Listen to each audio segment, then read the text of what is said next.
You cannot afford in any degree to become involved with pornography, whatever its form. It is poison. Do not watch it or read it.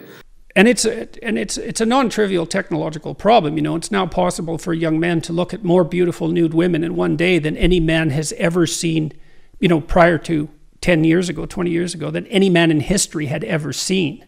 That's not nothing. That's something. And to think that doesn't do anything to you, it's like, no, that likely does something to you. It doesn't do the people who produce it or who consume it any good. And I don't believe that anyone feels like a better human being after utilizing pornography for sexual gratification. Now, you might say, well, that's because they've been shamed about sex since they're born, and, you know, and that's a consequence of our crooked culture. And, you know, in a utopian world, we wouldn't have that shame and... right? Yeah. And so I think reducing the shame and kind of normalizing, like, look, this is pretty common. Like, it's like for the rest of the world, like for most communities, this isn't even a problem. It's a problem because we say it's a problem. Yeah, no. It's way more complicated than that. And I read something in one of the YouTube comments in my video the other day. I was talking to Abigail Schreier about the apparent fact that today's teenagers are having much less sex. One person commented that there's the shame that men feel when sex is a spectator sport rather than a participatory act. And then you think, well, you know, the mere fact that you're watching two other people, one of whom isn't you, having sex instead of having sex, really implies something either about your, it implies something about your desirability. It's pretty hard to shake that, isn't it? Or your courage. Why is it that you're sitting there alone at night with your laptop on your lap? What the hell's wrong with you? Well, nothing. It's just we should dispense with sexual shame. It's like, no, probably not. That's probably not the answer. One of the areas that I have real concern about, just because I hear about it so often, and it wasn't an issue when I was growing up, is a lot of young guys in particular approach me because they're watching a lot of really intense pornography. Pornography creates a strong dopamine rush that in some ways can overwhelm the dopamine system. So a lot of young guys are getting all this arousal from watching other people have sex. And then they're in the real world scenario and it's like, wait, you're no longer third personing this, you're actually in this scene. And it's completely collapsing them. A few years back when I started doing some public facing education, I started getting a lot of questions, especially on YouTube, from young males about pornography and masturbation. And this becomes very relevant here. We have to remember that this dopaminergic system is generalizable to many different behaviors, right? Academic pursuits, sports pursuits, relationship pursuits, but fundamentally it's tacked into the adaptive survival behaviors, and every species, including ours, has at least two major motivations, which is to protect its young and to make more of itself, to make more young at some level. One of the absolutely pathologic situations for any animal or human is to be able to access repeated dopamine surges without effort or any pursuit that's self-directed, or that's directed, I should say. So for instance, cocaine, a drug which potently increases dopamine, or methamphetamine, which potently increases methamphetamine, but doesn't require any sort of adaptive action pursuit except to acquire the drug and spend money on it. No sacrifice. So what ends up happening is the circuit that gets rewarded is only the drug-seeking behavior, and no other behavior will give the kind of potent dopamine release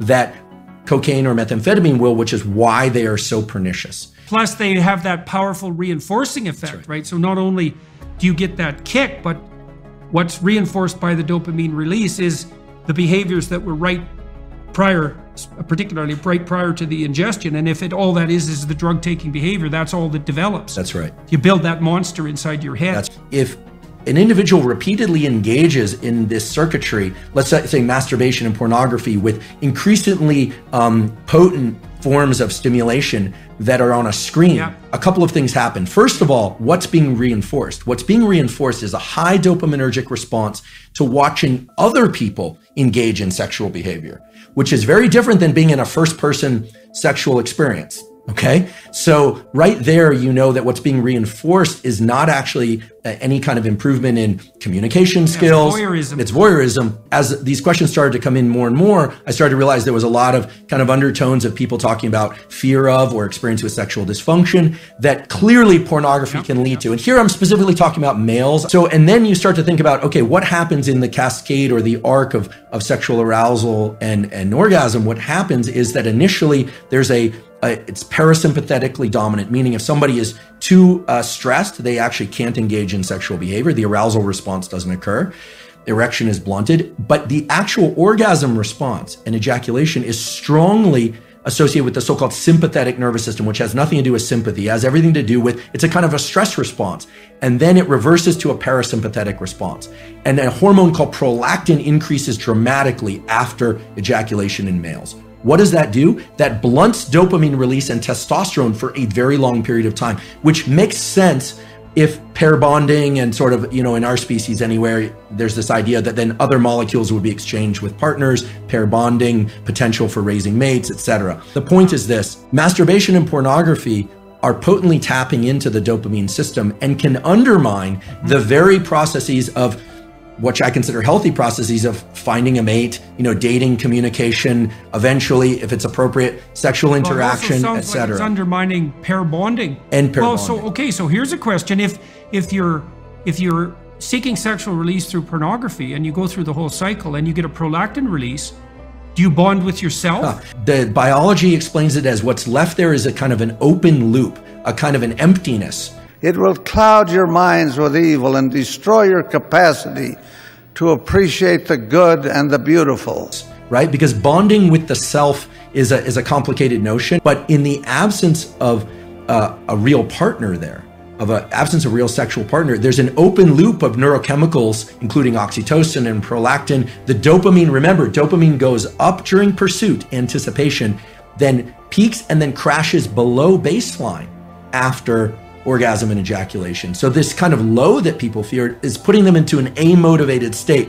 We can think of this, if I were to kind of expand on it, would be of making your home environment filthy for a while, not actually putting you into this positive amplification of dopamine. So it depletes the dopamine system. And it's likewise in drugs of abuse and addiction, it eventually depletes the dopamine system. Initially, there's a huge dopamine surge with drugs of abuse, but over time, people are using more and more to achieve what is not such a great high. You even see this a little bit with kind of consumption of energy drinks.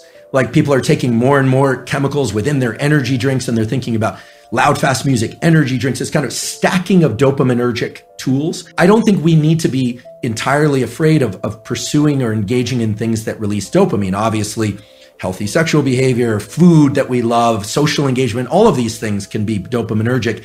It's the big peaks in dopamine that are not associated with any prior effort or organization of self that are particularly dangerous for the human being. So I think it's reasonable to assume that there's a novelty edge in pornography, like there is in so many quasi-addictive phenomena. And so it has to become, because novelty is a sexual kick, it has to stay novel, and that means that over time it's going to become more extreme. So that's not good. Well, so how do you resensitize yourself in some sense? Well, you stop. And then hopefully you recover. And then you deprive yourself of that outlet, let's say. And you might say, well, is that absolutely necessary? And maybe there's nothing wrong with pornography. It's like, well, I don't know, man. Like, have you ever really met a guy who is proud of that? Like, you know what I mean? That makes him feel like, I'm the guy, man. I'm watching pornography and getting off. It's like, what a man. I don't believe anyone feels that.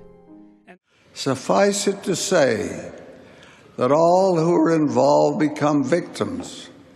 Children are exploited and their lives are severely damaged.